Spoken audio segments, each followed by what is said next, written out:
সরকার নির্বাচন নিয়ে টাল বাহানা করছে, তখন গণতান্ত্রিক বাম ঐক্য আবার রাজপথে নেমে এসে অন্তর্বর্তীকালীন সরকারকে নির্বাচন দিতে বাধ্য করেছিল। আমরাও নির্বাচনের প্রস্তুতি গ্রহণ করেছিলাম। আমাদের সাথে বাংলাদেশ জাতীয়তাবাদী দলের চেয়ারপারসনের সাথে নির্বাচনের তফসিলি ঘোষণার পর 21শে জানুয়ারি একটি আনুষ্ঠানিক বৈঠক হয়।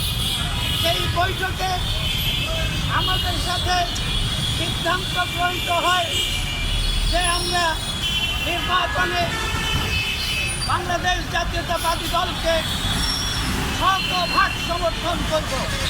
আমরা আমাদের অঙ্গীকার মতো নির্বাচনে 100% সমর্থন করে আমরা প্রচার প্রপাগান্ডা চালিয়ে বাংলাদেশ জাতীয়তাবাদী দলকে নির্বাচিত করি এবং সরকার গঠনের পর এটা আমাদের সরকার। আমরা এই সরকারকে এই যে দেশের অর্থনৈতিক আইন শৃঙ্খলা বেশি বিদেশি চক্রান্তে একটা ক্রান্তিকাল চলছে, এই সময়ে আমরা ভেবেছিলাম দেশ গড়ার কাজে আমরা এই সরকারকে সর্বান্তক সহযোগিতা করে যাব। কিন্তু অত্যন্ত পরিতাপের বিষয়, নির্বাচন পরবর্তী সময় মার্চ মাসের 1 তারিখ 2026 সাল আমাদের গণতান্ত্রিক বাম ঐক্যের সমন্বয়ক নিয়মতান্ত্রিকভাবে সমাজতান্ত্রিক মজদুর পার্টির সাধারণ সম্পাদক কমরেড ডাক্তার শামসুল আলম সমন্বয়কের দায়িত্বপ্রাপ্ত হয়। সমন্বয়কের দায়িত্বপ্রাপ্ত হওয়ার পরই বিগত 2017 সাল থেকে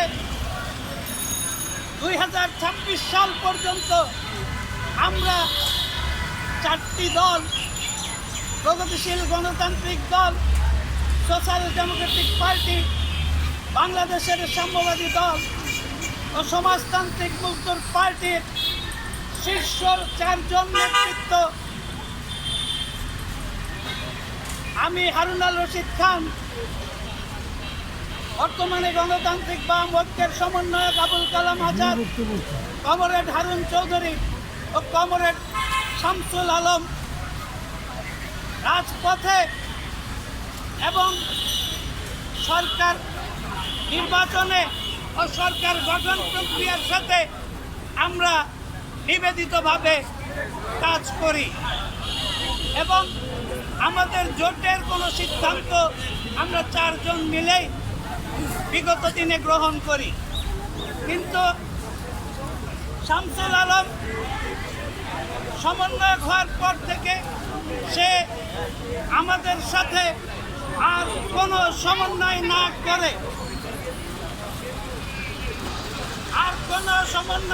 করে তারা